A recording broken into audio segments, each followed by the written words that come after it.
Good morning and welcome to the Hobby Breakfast Show, kicking off your morning with Hobby Chat. Today we're going to talk about organising an MESBG tournament. I don't know anything about this, so I've brought in someone who does. I am joined by Mr. Fat Hobbit. Hello, how are you? Good morning and nice to see you. Yeah. Or not. Now, I'll get him to introduce himself, but essentially the gist of it is he's been running some really good tournaments over in Worcester for a very long time, and I've brought him on because he knows what he's talking about. So, what's your background with organising tournaments? How did it start? Why did it continue? Ooh, right, yeah. So I've been running MESBG tournaments for probably about 4 years, 4 or 5 years now, I think it actually works out as. And kind of just sort of stumbled into it with the local area anyway, with Worcester, because one of the guys was originally running it and just wanted to play more games. So I said, well, why don't I just co-run it with you? It'd be good. And so it sort of started like that for the first couple of tournaments, and then eventually he just sort of stopped helping. And so Here we are.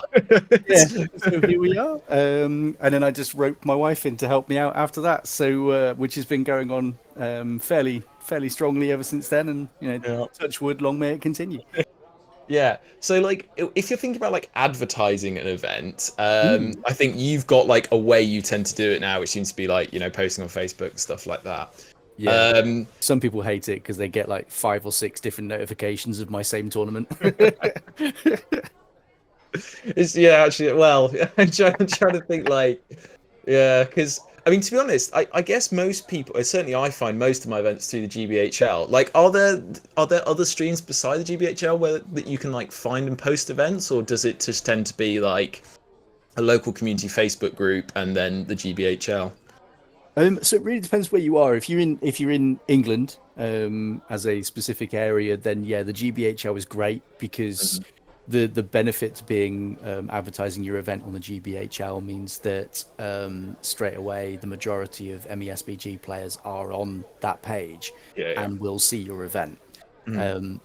There are areas as well that have their own MESBG Facebook pages or social media pages, or even Discord pages as well for some places. Mhm. And if you find like your local one, I tend to find that works quite well because there's one for like Gloucester, there's Anglia, sorry. There's a Wales one, a Southwest one. There's loads, and I tend to sort of post up in there as well as posting up in the GBHL ones. Mhm. And there, if you were, say, you were a player and you were trying to find events, finding a local Facebook page, or finding a link to one is Mhm.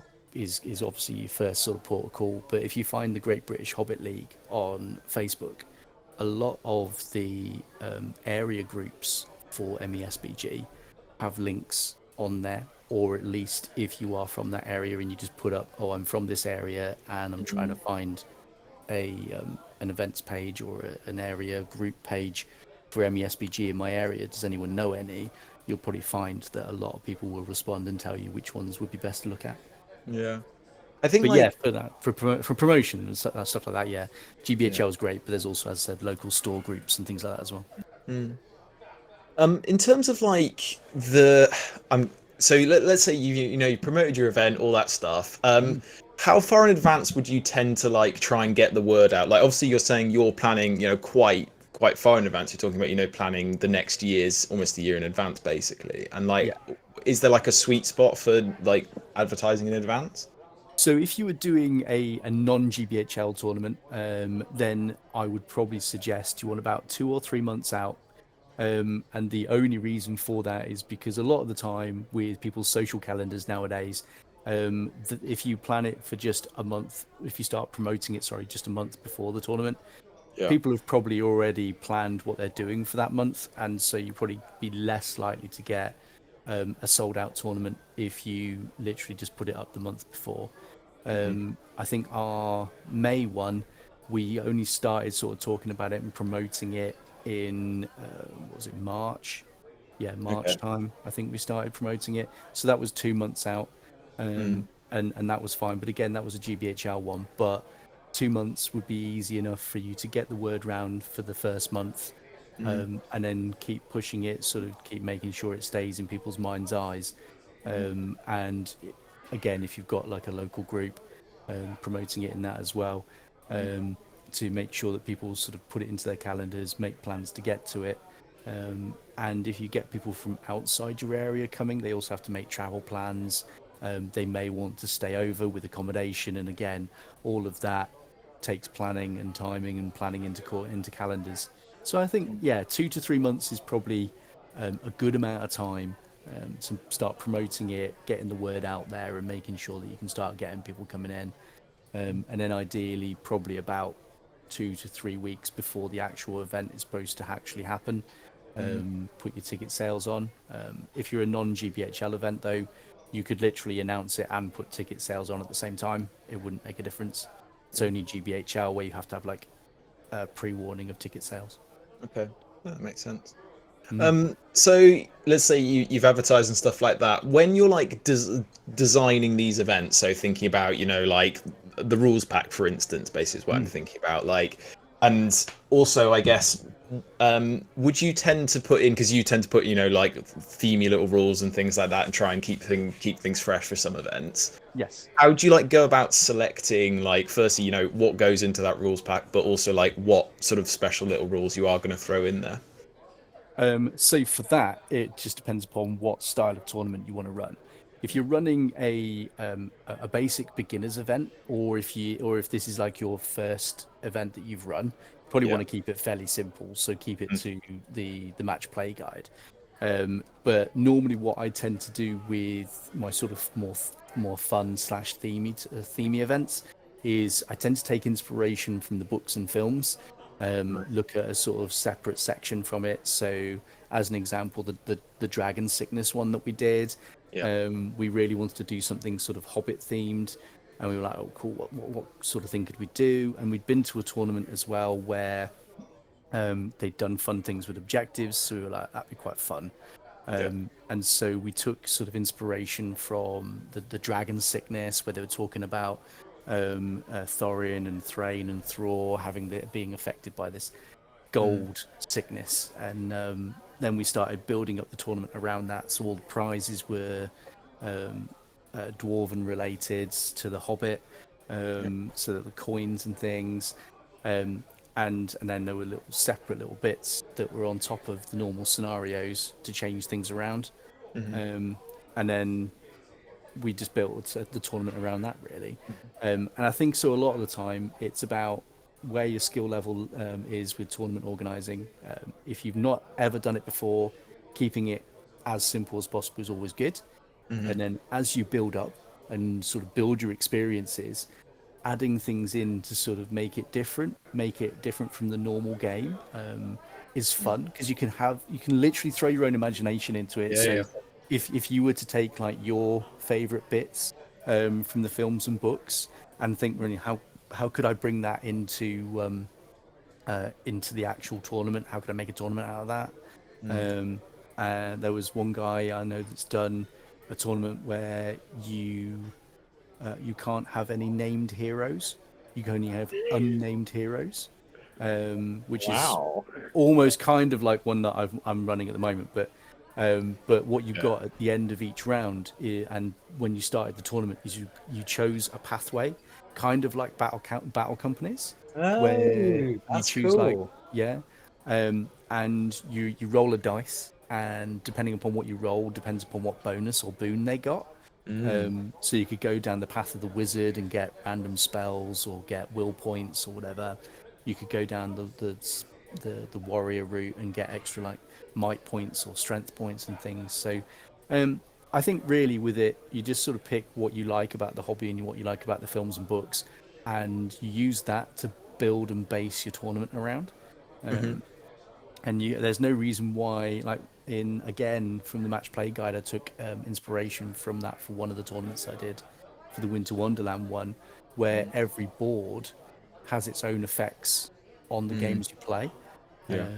different bonuses to different armies or different effects to the whole board area, sorry.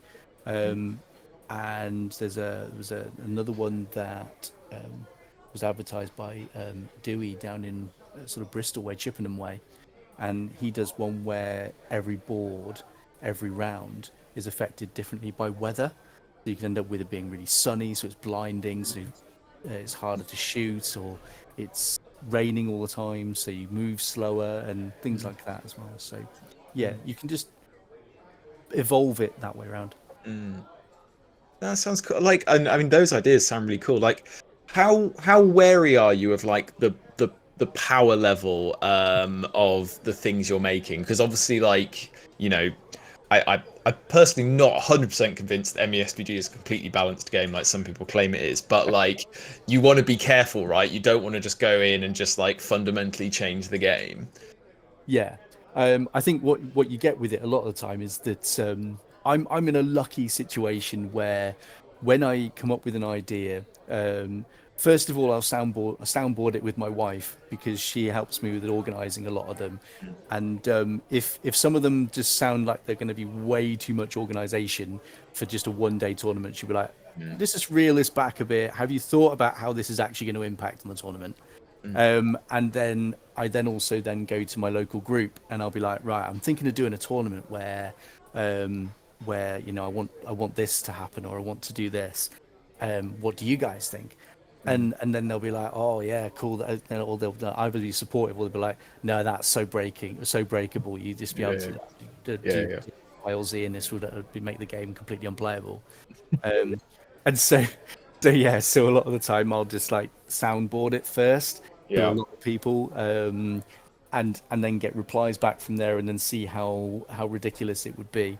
Um, Mm. but if I get some mostly all positives, I'm like, okay, cool, let's go. But Yeah. you always sort of set out into these things thinking, how are people going to break this tournament? How are Yeah. people going to bring really dirty things that are going to literally break every scenario I've created? I'm still wondering after doing this next one where Yeah. people can't bring legendary legions, they Mm. can't bring heroes above 100 points, and they can't bring more than 30 models. I'm Yeah. still wondering how people are going to break that. Mm. Well, let's talk about that one. Like, I think personally for me, it's a really interesting. Firstly, it's an interesting points level. Like 350 is, I reckon, probably about as, based on what you said earlier, about as low as you would probably think about going. Hmm. Um, like, do you want to just talk about like why you decided to like ban different things? So like the model limit, for instance, and then like the points level, and then also like I think the Legendary Legion thing I don't think needs that much explaining, but also might be worth briefly Yeah. touching on that one. Yeah, yeah. I mean, 350 points, first of all, is limiting for pretty much anyone anyway. But Yeah, there are certain things that would be really debilitating, and really quite hard to fight against. yeah, Like as an example, Bay awnings, 350 points, where someone brings Grim Bayorn and a load of Bay awnings would probably yeah. be quite hard to deal with, especially into the death when Mhm. you've only got 350 points. Yeah. And then yeah, certain legendary legions. I don't think so much the Dragon Emperor, but No. yeah, some legendary legions can be quite nasty. Yeah. Goblin Town can just spam everything at 350 points and put the Goblin King in, and it's no fun for anyone. Um, Apart from Mare. yeah, Mayor loves it. Mayor Yeah. obviously loves that sort of points level. Yeah. But and also someone could bring Guar here and a couple of eagles, and Oh, I have to say, it was when I saw 350, I was like, well, I know what I'm bringing, and then I was like, oh no, yeah, the, yeah, the cap is so the cap, but yeah, it's good because like I genuinely I don't actually know how some lists would have dealt with Guy here because right. a lot of lists struggle to deal with him anyway. So like Yeah. I think at that points level, he would have just been pretty oppressive. So No one yeah, unstoppable. Yeah, I they'd do really get it. have to bring something absolutely countering to be able to Yeah, get rid of them. It's just, yeah, yeah, this would not have been fun. Yeah, which obviously stemmed that, and then also stemmed as soon as I sort of put the hero restriction in of the 100 points. mm, I then wanted to sort of go to the other side of it and be like, right, okay, well, if they can't have heroes above 100 points, the other spam to it is model count.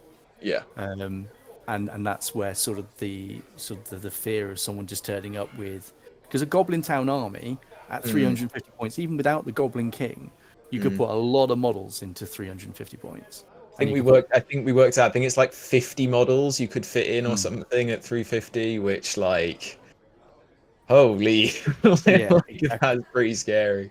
It's a Yeah, scary prospect. I mean, even if you, and then of course you look at things like Hunter Orcs as well. They could probably do a very similar thing. mm, I don't think Moria is as much of no, when they don't have the Balrog.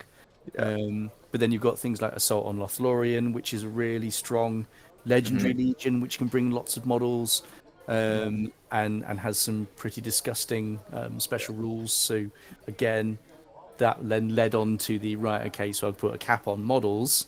mm, Then what could people bring in terms of legendary legions that would then screw the game over? yeah, So that's when I sort of got rid of that yeah, because I think you could still have things like Hammerhand's Legendary Legion or yeah, yeah, Defenders of Helm's Deep, which is actually quite nasty at sort of smaller points. mm, Um, and then yeah, Assault on Lothlorien's quite nasty at that sort of points as well.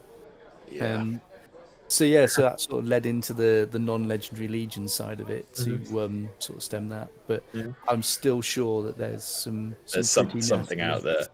Yeah, Yeah, yeah, for sure.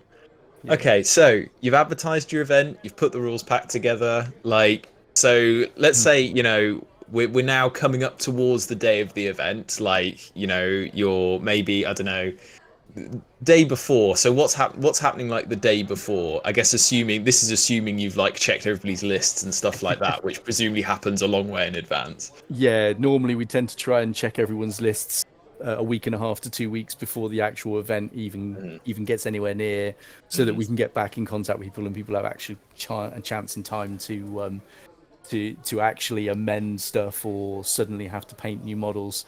yeah. Um, so yeah, so the actual day before the event, most of the time we're looking at can we get in early to set up. Mm, So that's about setting up the tables, the boards, and the terrain ready for the next day. If we can't, then it's planning out what we can do prior to it so that it can make it nice and easy for the morning of. mm, So, as an example, the last tournament we did, we weren't able to go in the night before, so we had to set everything up in the morning. So, luckily enough, I had the day off before it. okay. So we went into Worcester War Games and we got all the trays sorted with each table's worth of terrain. Mm, We took it to the venue and put it in an outback area so that we could just go straight in and put them straight out. And all the mm, mats and everything else went over there. mm, That was in place. And then it was just making sure that we had things like table numbers were printed, results slips for best painted and most sporting were printed out and ready to go. mm, All the prize support was all sorted out into tubs ready to go over as well. mm, We get some pretty nice 3D printed trophies, which we get as well, which make sure they're sort of stuck to bases, ready to go out as well. Certificates printed, um, and we bring a lot of spare stuff as well, which thankfully enough we don't have to hand out too often, which is things like extra dice, tape okay. measures, glue in case anyone needs it, Mm, chargers. We bring a laptop with us as well, yeah. which we use for the actual results on the day, which we use Longshanks for that, Hmm. which is absolutely great. Yeah. Love Longshanks. If anyone wants to start up and just go straight into running a tournament, Longshanks is honestly so good to use to start out with before you start playing around with anything else, because it's totally free.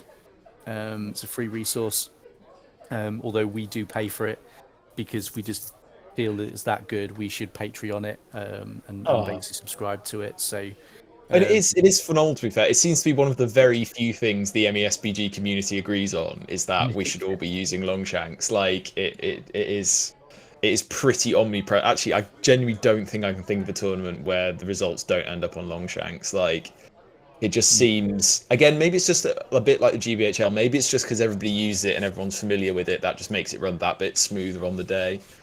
Yeah, well, we did originally do. Sorry, we originally used an Excel spreadsheet that Laura made up, and we used to use that.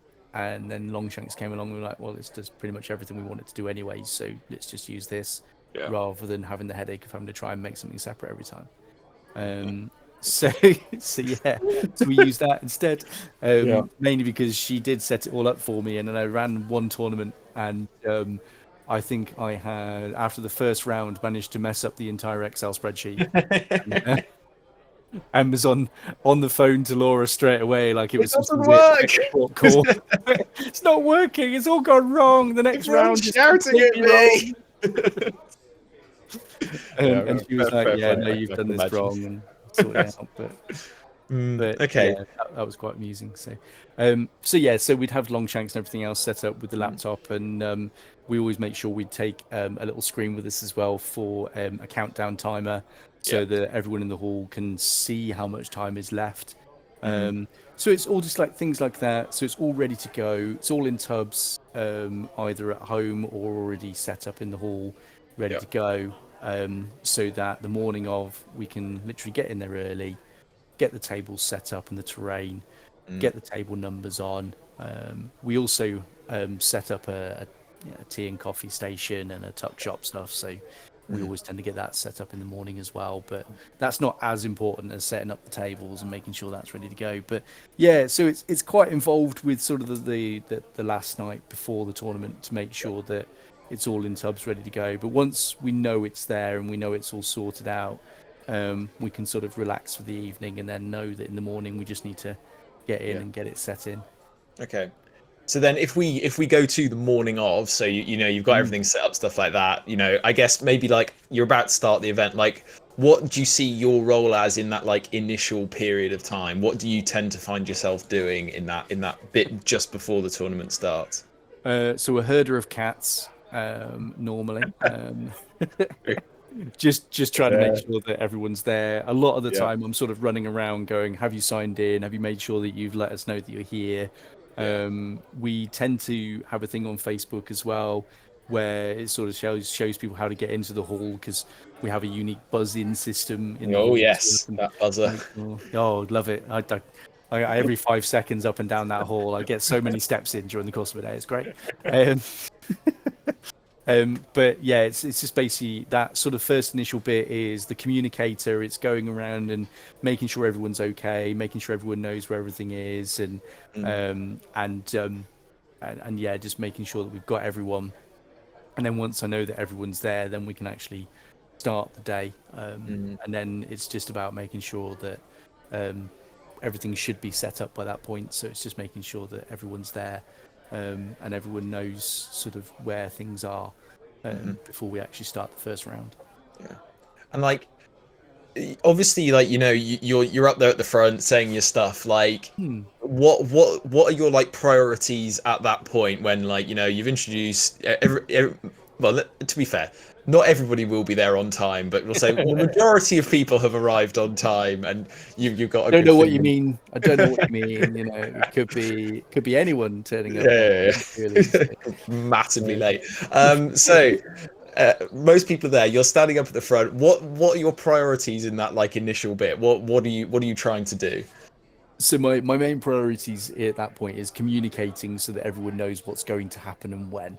Hmm. Uh, you want to make sure that everyone knows what facilities are there. So if you have toilets in the venue that you're using, making sure they know where that is. If there's Mm, smoking areas or specific areas they need to go for that, making sure they know yeah, that. God forbid that we ever have one, but letting everyone know where the fire exits right, are and where yeah, they need to make.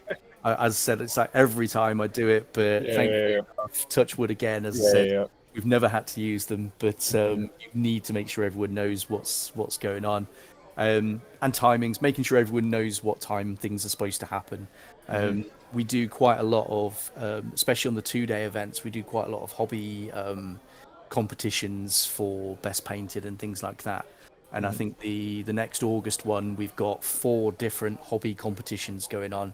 So it's Wow. knowing when people need to set different stuff up. So I think Hmm. next time round we've got best painted army, best painted single figure, best painted display board, and I think best army list is the other one that we're going to be doing as well in the Okay. August one. Gosh. So everyone knowing when they need to put different things up Mm, is obviously key for timings, yeah. and making sure people know when the lunch break starts and finishes and when they need to be Hmm. back in the hall. again is key. So yeah, making sure everyone's aware of that, and then also making sure everyone knows that we are actually using Longshanks, although normally that's all already up on the event page before we even get to the event. But Hmm. everyone knowing that that's what we're going to use for the scoring Hmm. makes it easier at the end of each round. They can just put their scores in. They don't have to come Yeah. up to us. Um, and when to fill in different slips, things like most sporting or the best Hmm. painted competitions, when to actually vote for it. So Yeah.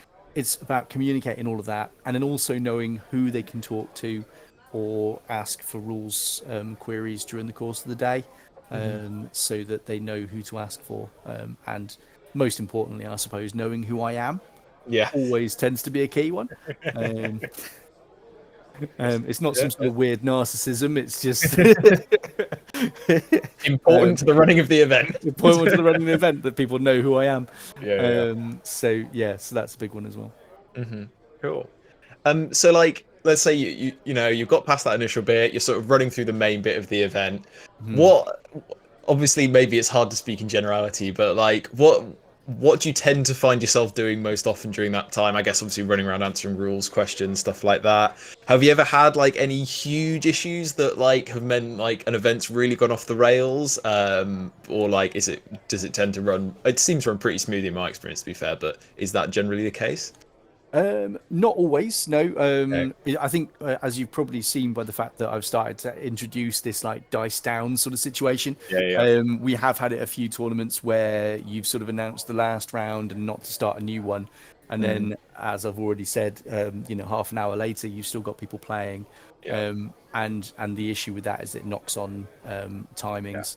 Hmm. We've had it before now where not so much during the actual rounds, but we've had it where after the first day, someone's dropped out after the first day. So then but it's after you've already done the round pairings, Okay. so you then have to redo all the round pairings again, and re-put all that back up. So, Yeah.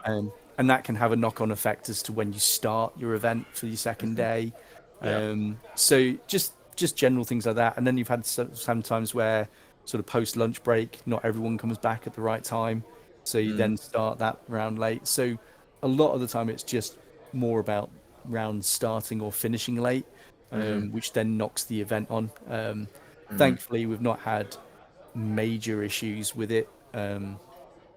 And then I suppose we've had a very few instances where it's actually happened, but where people have been full on arguing about a rules decision. Oh, And that must be fun. oh yeah, I love that. So you have to come over and you have to make a sort of decision at the table, Wow. knowing that one person's not gonna enjoy Yeah. what your decision Yeah. is going to be, but Yeah. you have to make a decision, otherwise it just devolves very very quickly Yeah. into just I'll, arguments. I'll probably cut this, but I saw my first proper 40k argument a couple of weeks ago. Oh, did you? It was Oh, just unbelievable. I was like, what the hell is happening? Like, it was two people who were next to me. I was playing Star Wars Legion, yeah. and 15 minutes in, they were both accusing each other of cheating, and I was like, how is this possible? I was like, what the fuck is that? And then, like, genuinely, I reckon 15 minutes later, one of them slammed his hands down on the table, was like, right, I'm leaving, and packed up all his stuff and went home. Wow. And I was like, what? I was like, no, this is unbelievable. And to be honest, by this point, because me and the guy I was playing with had basically just been watching them the whole time, we'd just been like, this is unbelievable. We're gonna go. And I went over and talked to him. He was like, yeah, he just accused me of cheating, and then he left. And I was like, wow, like that is pretty spectacular. So like the idea of, I mean, I got enough like secondhand anxiety just like watching them, but like the idea that it would be my responsibility to sort that out is pretty Well, catastrophic. I had one where I wasn't even the TO. I was on the table next to them at an MESBG event, and there were these two guys that started going on about whether they had line of sight to another model, and Brilliant. but they literally all they were doing was just one was saying, "Oh, I've got line of sight," and the other one going, "No, I don't think you have," and then the other one would literally just go, "No, I've got line of sight," and the other one going, "No, I don't think you have," and it's like they went back and forth like that about two or three times. Wow. And I just turned to them and I went, guys, the last game of the year of the weekend. You don't want to ruin your weekend. Just call for a TO, get them to make a call on it because you guys are just going back and forth and you're not making any headway.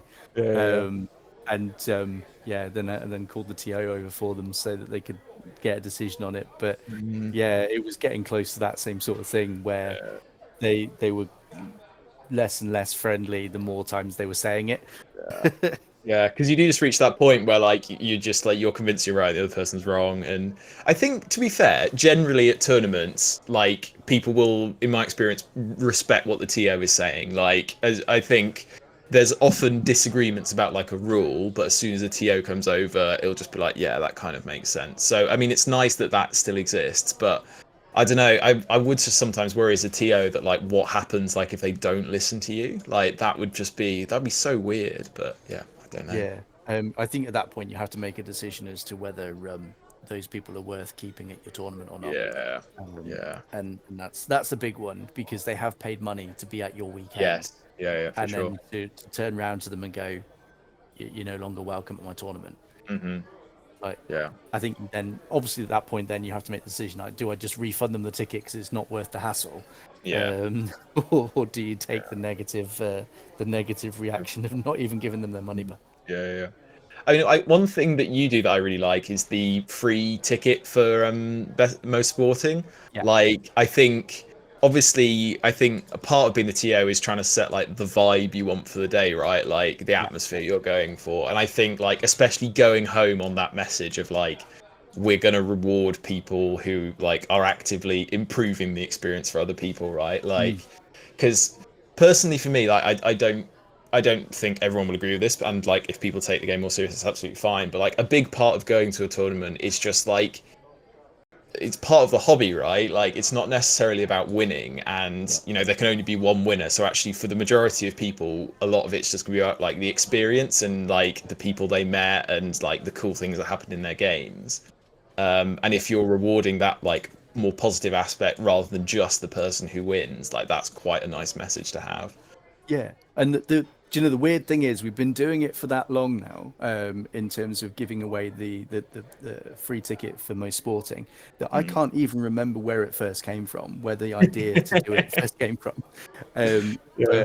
But it literally came from a point of view of like we really wanted to Mm. reward those people who do come and give good game.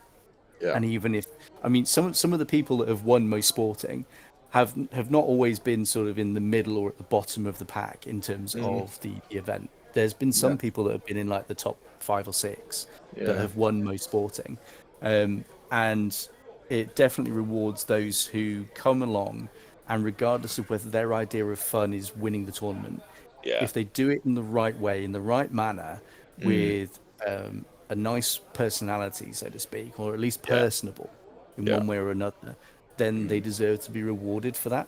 Yeah. Yeah. Um, and that's why I don't feel like just a random everyday prize should be there. We want people who are like that to come back.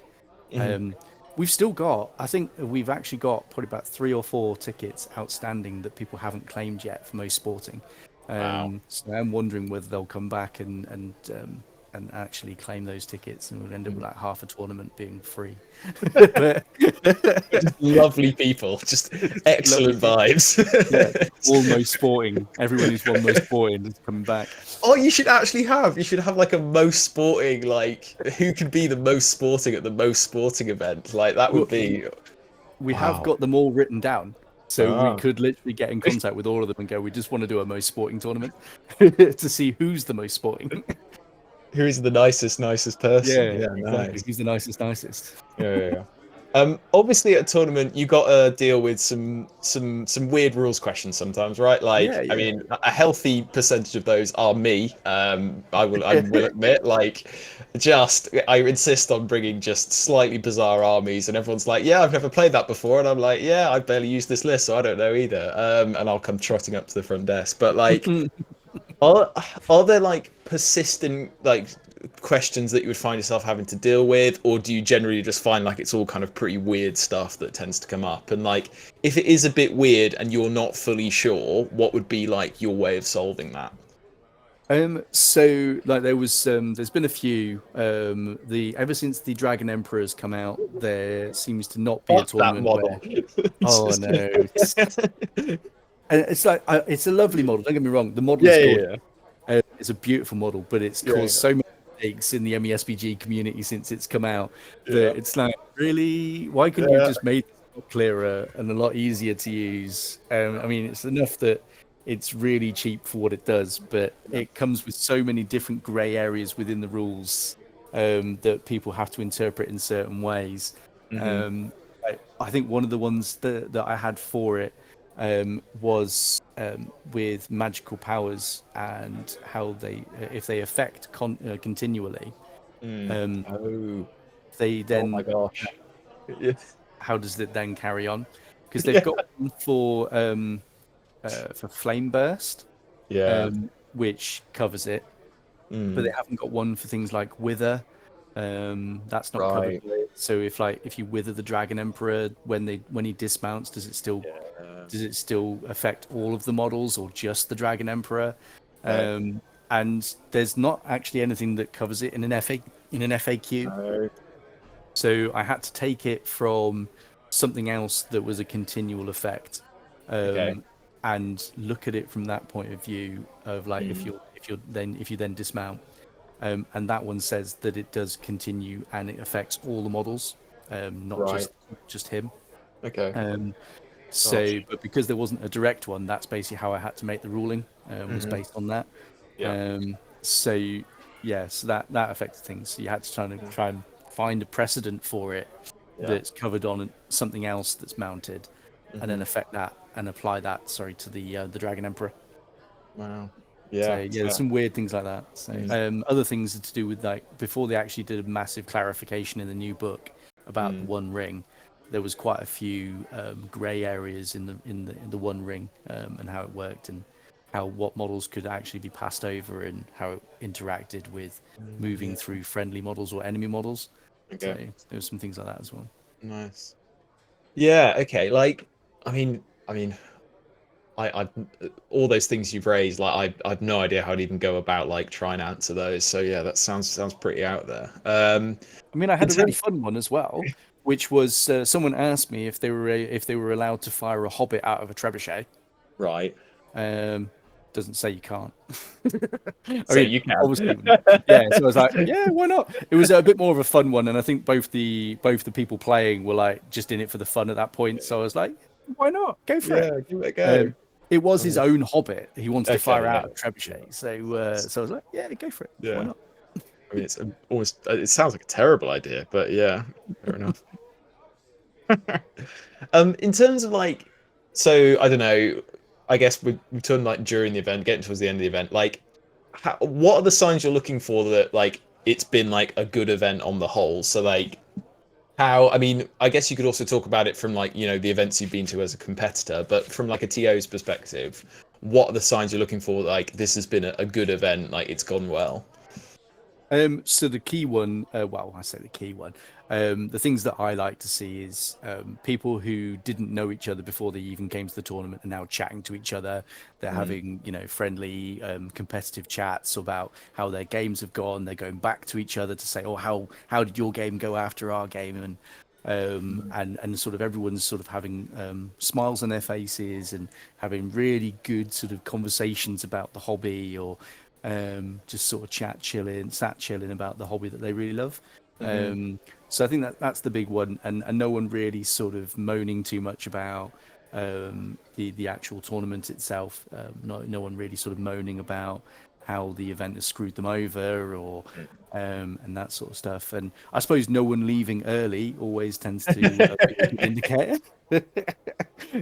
So yeah, so that's a good one. So, but yeah, or I mean, I've had it where I've had people come up to me at the end of tournaments, or people have turned up to my tournaments. Although it's not quite the same thing when people turn up to your tournaments, but where they've said, oh, I've been recommended to come to your tournament, or you've got a mm, reputation for a good tournament, and mm-hmm, or people coming up and saying, really enjoyed myself, thank you for yeah, running the event, and I'm glad that I came down, or whatever it might be. So mm-hmm, different things like that. When you sort of hear that, you're like, yeah, cool. I've been doing it. I've been doing it right, mm-hmm. and I've been doing a good job. Yeah, because like word does get around, doesn't it? Like of like good. I mean, I think it's oversimplistic to say like just strictly good versus bad tournaments, as it were. But like Mm. people will talk about the events, right? And like especially if it's in like a local community, like I think I'm not gonna like name like throw out names here because that wouldn't be fair. But like there are events that I've been to where I've been like, yeah, I'm not going back to a tournament run by that lot again because like it Mm. just wasn't for me and it didn't have the right vibe. Yeah. And like I think you do because like I mean, it's also just a big investment of time, right? Like, because people might have to travel a long way, and like even spending if it's like a whole weekend event, like that's a lot of time to spend playing SBG. And if you've not had a positive experience, then like I can definitely see why people would be like, oh, I'm never going back there again or whatever. Yeah, and it also depends upon your idea of fun. Some Yeah. people will go to a tournament that you may not like, but they may have enjoyed it because their idea of fun is the competitive element, the sort Mm. of really the what we would call sweaty. They really enjoy that Yeah, challenge, yeah, and so some people would go to a tournament where you're like, oh no, everyone was being a little bit yeah, too severe, a little bit too serious. yeah, But they might really enjoy that element of the hobby. yeah, yeah, yeah. And then you have probably other people who will come to my events and be like, "Oh, it was a bit too relaxed. I really wanted a competitive, Mm, an overly competitive tournament, and may not enjoy mine as much." So I think, yeah, mm, as you say, it's all about what you enjoy within the mhm, hobby, yeah, what you're in it for, and what you will enjoy and what you'll come away from the end of the tournament going, mm. yeah, that was the right sort of tournament for me. That's the right sort of vibe I want. That's the sort of place I want to go back to. Because And like that's, also yeah, a big right? part of that is like advertising, right? It's like Mm, explaining to people what they're signing up for before they turn up. Because like exactly. if that's not made super clear beforehand, I guess there's just more chance of people being like, what the hell? Like this is Yeah, nobody was taking the game seriously. Like this isn't it was why I all play way too SPG or whatever. relaxed. Yeah, yeah, yeah, for Yeah, sure. yeah, No, that is a exactly. good point. Like I think for me it's interesting and like this is a little bit of a tangent but like I think one of the slight issues I've had is like where I'll go to like maybe like a GBHL 80 or a 90 and like it's just full of like people who are taking the game like really really seriously and I think in my head like that's not why perhaps I go to a 90 or an 80 but Yeah, then also like within I suppose like by the nature of the GBHL there will just be people who are going to like any event right who just want to go there to get those points and like get a win and there's nothing like inherently wrong with that but I guess it's just like again like people's perceptions of why you're going to a thing. yeah. Their idea of their, as you say, their perception of fun. Yeah, Yeah, yeah. if people all go in there because as I said you wanted to have a bit more relaxed fun, then Mm, yeah, I think you've got to look at the tournament, you've got to read through it, and you've got to think to yourself, right, okay, am I going to have fun at this, yeah, or does this sound like this is going to be really hyper competitive? yeah, Like there was a tournament that was put on recently where I think the top prize was £1,000 cash, yeah, yeah, yeah. and it's like, okay, Wow. I don't think that's going to be a friendly, let's have fun tournament. That's probably going to be Mm, more people bringing whatever sweaty they can bring, yeah, yeah. and playing their most serious lists. Hmm. And again, if that's how you have fun, you go Yeah, to yeah, that. If yeah. that's not how you have fun, you don't go to that. I mean, like, also, like, if I had been going to that tournament, absolutely, I would have taken the most, like, disgustingly sweaty try hard list, like, Yeah, I could have found. Like, there's nothing, for me, there's nothing wrong with, like, trying to, like, take the most optimized list you can. I guess it's just making sure that, everyone's kind of in the similar space in terms of, like, how seriously they'll be taking it. yeah, and I think that's why I quite like the GBHL system because they Yeah. have this system of 80 points, 90 points, and 100 points, which is the Mm. points you can score from it. Yeah. And normally, from a historical point of view, the 80s are there to be aimed at for a little bit more wacky, a little bit more fun, Yeah. a little bit more sort of scenario driven. Whereas the 90s and the hundreds is where you tend to get a bit more competitive. The Yeah. 100s definitely are sort of Yeah. their top end competitive event. So if you Mm. go to a GBHL 100, you have to expect that possibly half the room to three quarters of the room are there Mm. purely to try and win the tournament, Yeah. and not as many of them are there just for the scenario or fun element of the tournament. Yeah. And And that's like, again, that's fine. It's different yeah, different yeah, people for different yeah, things. yeah.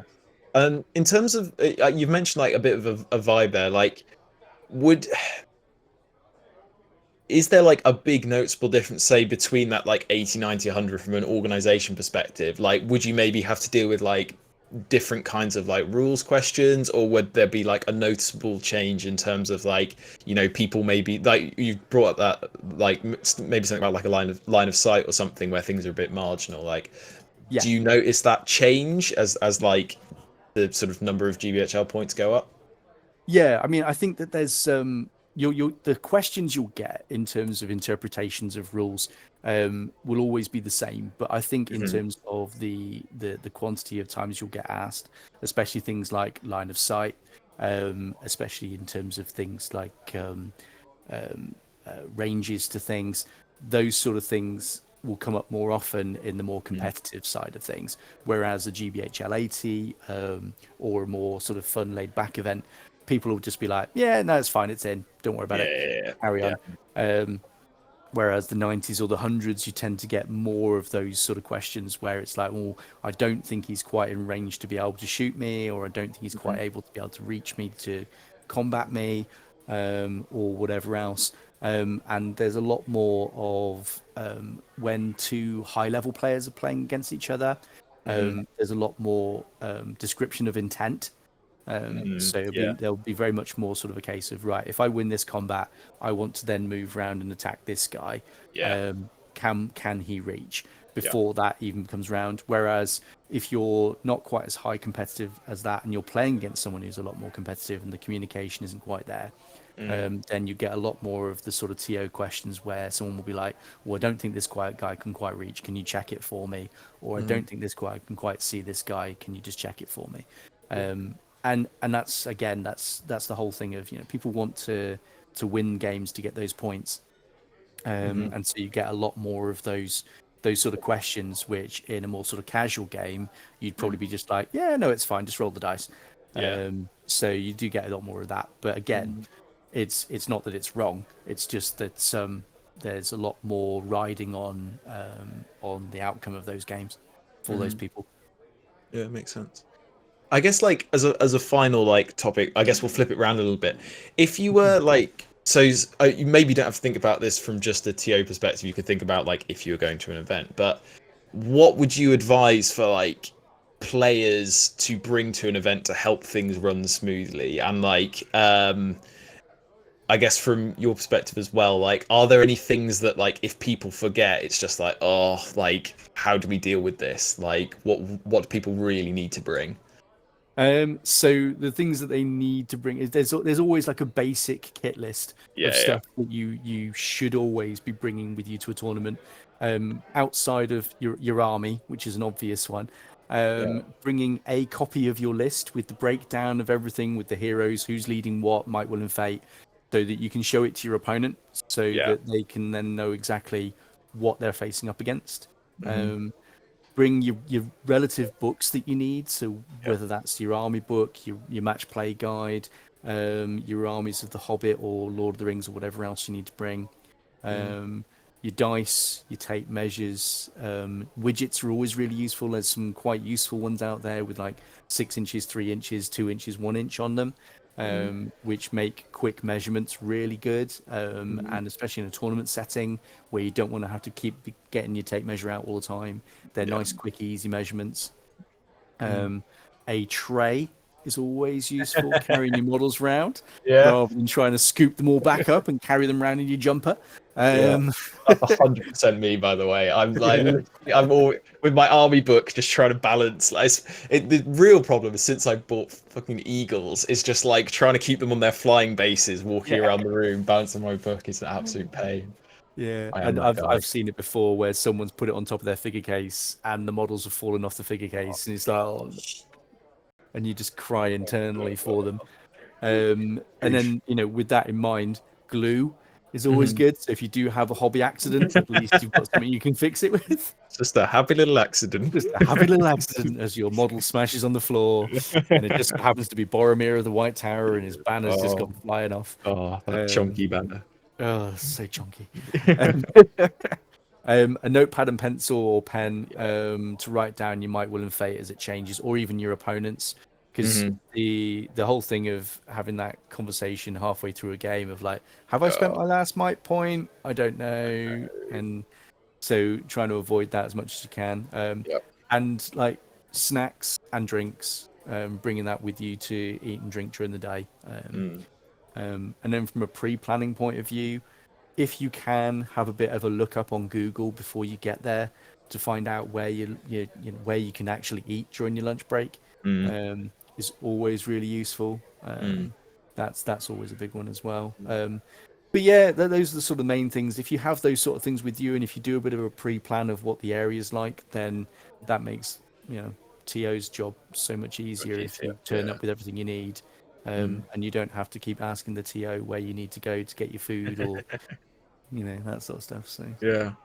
And I guess like if you take it another step, is like as a TO, if you go to an event now, like when mm. you're looking, at the rules pack and stuff like that, are there things where you'll see it and you'll be like, oh, I'm not sure about this, like I don't think this is going to work. Like, are there things where they're a bit of a red flag potentially for an event? So it's funny you say that because the majority of people that don't even read the rules pack is, Yeah, is quite high. I yeah, think at my last event, I think the first thing I called out was, "Has everyone read the rules pack?" And I think the majority of the room said no. yeah. So, so I think that's the key one is obviously making sure I've read through the rules pack to start off Yeah. with.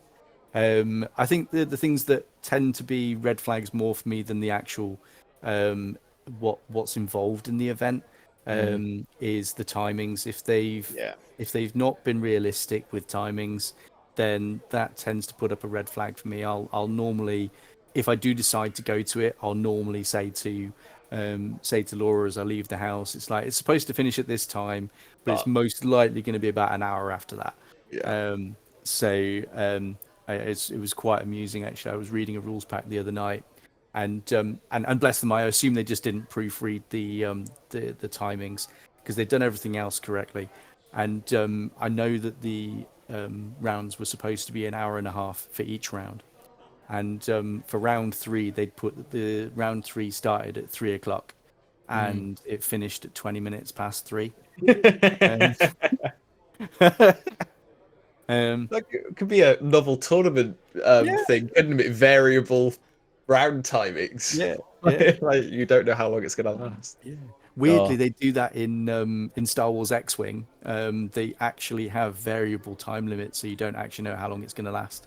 I don't know how I feel about that. Like Yeah, I maybe know. to be fair, maybe it works. Maybe it works. Like Maybe. hard to judge from the outside, but crikey, I don't think I'd be like able to do it. no, it'd be so But I stressful. think that's probably the main one is that, Mm, and I think as well the other thing that tends to be a bit of a red flag is if the Um, I mean, maybe it's more because I don't drive, but if the event is in the middle of nowhere and they've mm, only given you a half an hour for lunch and don't provide food in house, mm, um, the whole thing of being having to go somewhere else to get food and then eat food and then come back within half an hour, yeah. especially as I said, if it's in the middle of nowhere and they don't offer food themselves, I tend to sort of try and steer away from those sort of places Mm, because I I need to have lunch, or I will tend to sort of plan just to bring lunch with me, yeah. if that's the case. But yeah, I try and sort of steer clear of ones where I have to go miles to get to food. Yeah. I think like I mean, I guess we're starting to draw up like I guess kind of a list of things that are like most important. So like I guess we'll finish off by like if you could go like back in time when you organized that first tournament and you didn't know that for all these years be organizing all these tournaments, what would be like the nuggets of information you would tell yourself that would like have made your life so much more straightforward? Um, so key one would be always make sure you have a clear understanding of your own timings. Yeah. Know when you need to start, when you need to finish. Give yourself plenty of time in between. Because I think when I first started doing these, I only gave myself 15 minutes in between the end of a round to the start of the next one. And Yeah. and literally we were finding that people were still playing their round, let alone Yeah. getting Yeah. the next round up. Yeah. So we now give ourselves half an hour. So that's one of the big ones. Mm. was timings, clarity, making sure that if you send a message once on the event page, make sure you be prepared to send it 2 or 3 times. Well, So things like, I know that Chef came along to one of my events, and he was saying about the list entries, mm, and getting the lists in on time. mm, And I know he won't thank me for bringing that back up again. Um, but I sent the message about that particular thing about making sure that you got your list entry in mm, about 3 times on the event page yeah. during the course of the sort of week or 2 weeks leading up to it. Mm, And yeah, I'm making sure that if you send a message once and it's something you really need to be clear on, that you yeah. send it more than once and you Mm, put it in multiple places, yeah. because people won't read the rules pack. They I don't won't think read people. the I don't event think booking. people read. I think people read a very small amount of what the information is given sometimes because it's Yeah, just like I also don't know how some people like make it on time. Maybe that's they get the bare minimum of the information they need and then they yeah, just rock yeah. up. But it's because I do a summary page on all my rules packs, and I think they You need just to stop skim doing through that. the summary page. So it's weird. It's a mandatory thing from GBHL. But anyway, I- I won't go into that. And then the other one is preparation is another one. Making yeah. sure that you prepare everything. Ideally, as soon as you have the idea for doing the event, start preparing everything. Mm, And that comes to things like prize support. That comes to sorting out the venue, making sure that the dates match for everything that you're trying to organize. mm. Because one of the things we have found with a few things is you'll order something and things take time to turn up. Oh, Um, disgusting. and I know, and we've had it a few times where we've been caught out. I think with Yeah. one of the events we did, we actually had I think actually you won one of the prizes that didn't turn up. Yeah. And yeah, it's just one of those things.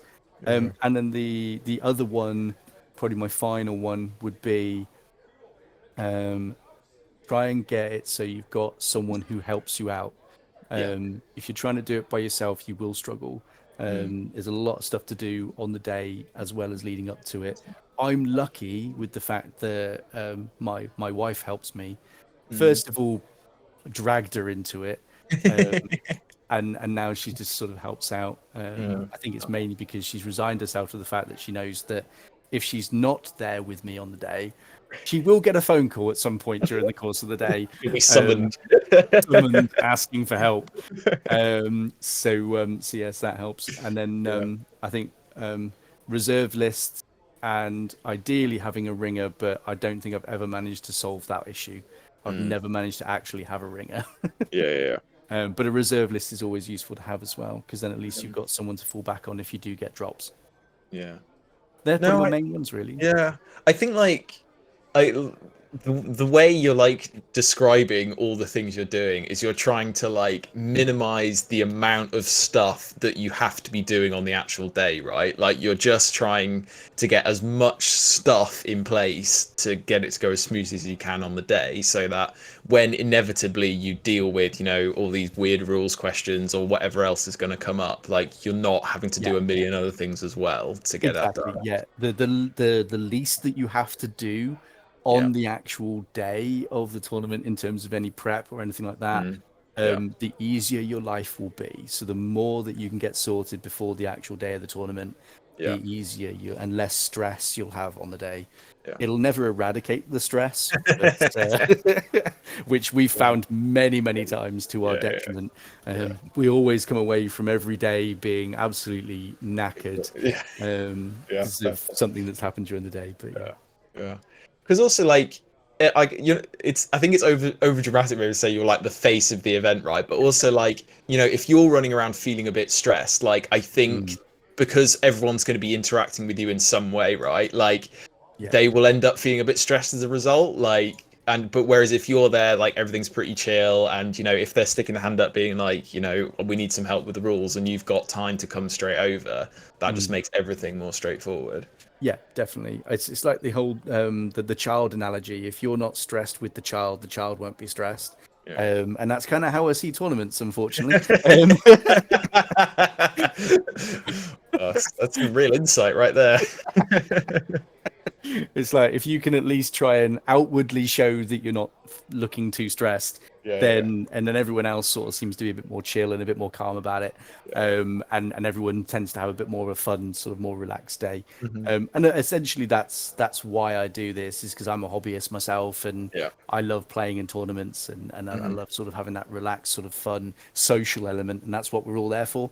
Yeah, yeah, So if I can sure. make it seem a little bit less stressy, Yeah, a little bit more fun, then yeah. that's my job done. And everyone wins. Everyone wins. Everyone's a winner. Oh, Even the that people who sounds win the really wooden spoon. nice. I guess like in terms of like the prizes you select, like Yeah.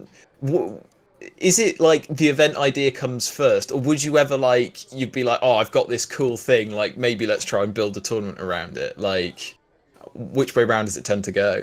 It normally tends to start with the event idea, Mm, and then the prize support sort of builds from that. mm, Like the next one we're actually doing, the Greater Deeds of Lesser Heroes one. I came up with mm, the idea and the structure of what I wanted to do with the tournament, yeah. and then I think it was only a couple of weeks back where I sat down and I went, "What are we going to do for the prize support? What matches with this?" Because we've got like set ones that we always do, Yeah, yeah. but then we were like, what do we give away for first, second, and third? And I was like, Mm. started looking through, and it's like, oh, Faramir's sword would be quite cool, Oh yeah. and because that's like he's a lesser hero, as Denethor would call him, Mm, good old Daddy Denethor.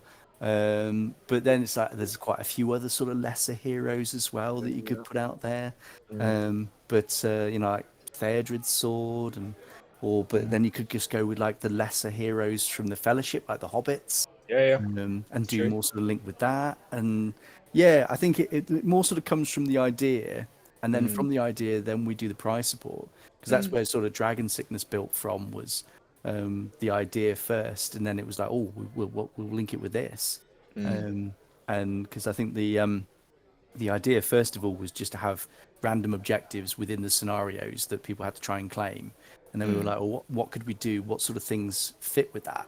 And then that's where the sort of prize support built from for that, with the mm. coins and all the Thorin stuff, and the key to Erebor and all that sort of stuff came from.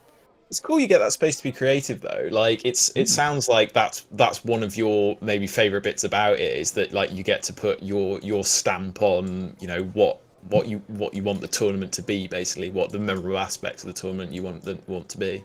Yeah, well, that's the other thing as well, is that a lot of the time, Laura has to rein me in a little bit, because I'm like, oh, Just we like could do we stop. could do these prizes. Like, what would be really cool to win? It's like, I'd really love to have these sort of things. And I start buying and looking at all these things we could buy, and she's like, we do have a budget. It's like, Boring. boring. With what look, this look, would be look, really look how cool to give. shiny. Can we just give everyone a sword? Ugh, Um, people would love it. Yeah, but we it wouldn't would. make any money. No. I think we'd end up actually giving money away at that point. We'd lose money on the tournaments at that point. Nice. Okay, final thing, and then I reckon we'll call it there. But Yeah. if you had like a favorite moment from like a tournament, or like just if there's like a core memory you have, what would it be? Like, what if there's one thing that springs to mind? Oh wow. So I'll give you a negative one, and I'll give you a positive one.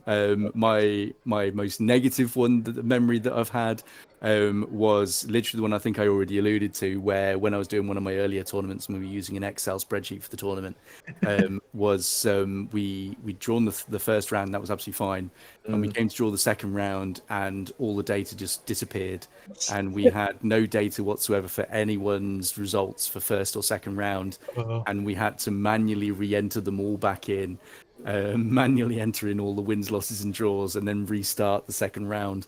And that probably took us the best part of an hour. So it's probably the worst one that I've ever done. wow.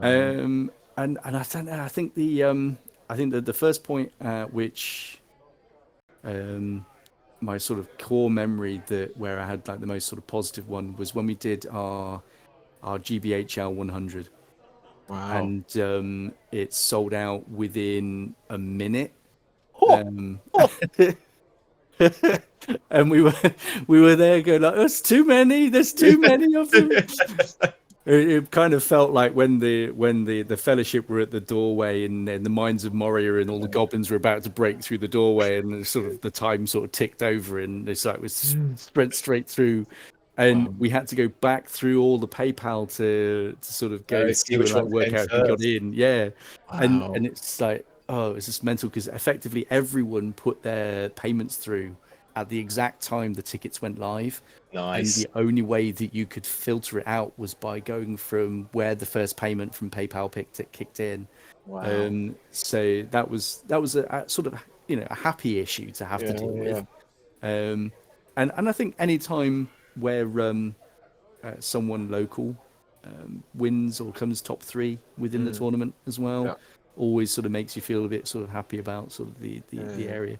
Um, and certain people you just sort of build up different relationships with. mm, And when you see them come back, then yeah, yeah, yeah. that's sort of like there's some more than one positive moment. I'm sorry, but Yeah, yeah.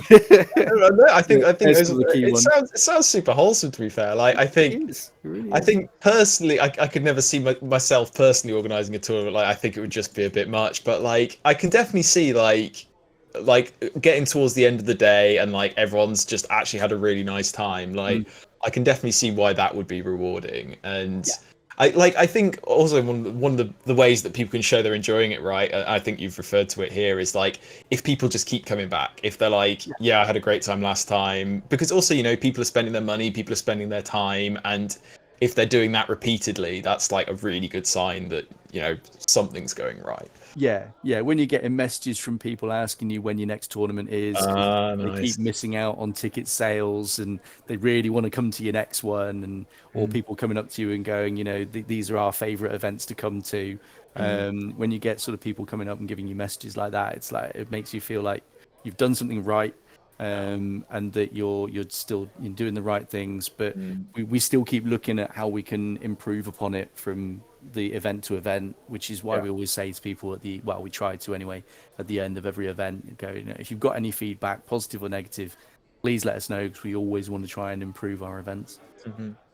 And like I think from the way you're all like talking about it, it feels like you definitely feel like you've improved over time, and like you learn these lessons, right? That like a thing happens, and you're like, what could I have done to prevent that maybe next time? And I guess sometimes you just can't allow for stuff, right? Like Yeah, people forget stuff, people don't read the rules pack. Like you can't beyond like chucking it out a couple of times. There's nothing you can really do. But like little bits like the Excel spreadsheet, whatever. You're just gonna learn these yeah, things and even if that does happen the first time, you'll know for next time, okay, we're going to do it differently.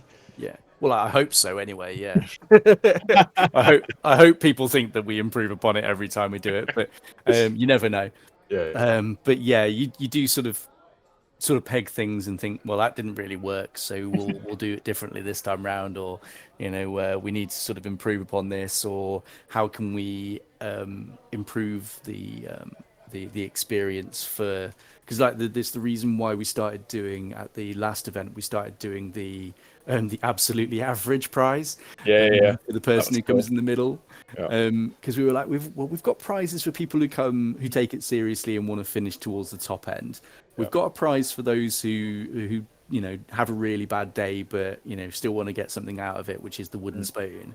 But yeah. you don't really have any prizes for anyone who comes, always sort of comes in the middle of the pack, Hmm. and always comes away from, say, a 4 game day with a 2 and a 2, Yeah.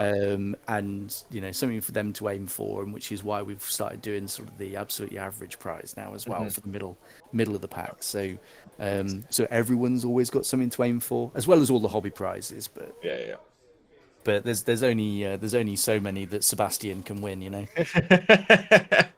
He's literally just such an OP like addition to the painting competition. It's just like you rock up and you're like, oh, my models look pretty cool, and then like Yeah, yeah. Sebastian takes his out, and you're like, Well, I'll well, just put these away.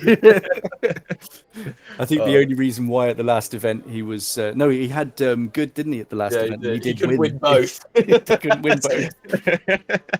I was going to say, I don't know. I think the one guy would have given him I think this guy Yeah, was yeah, called that Richard. I think huge.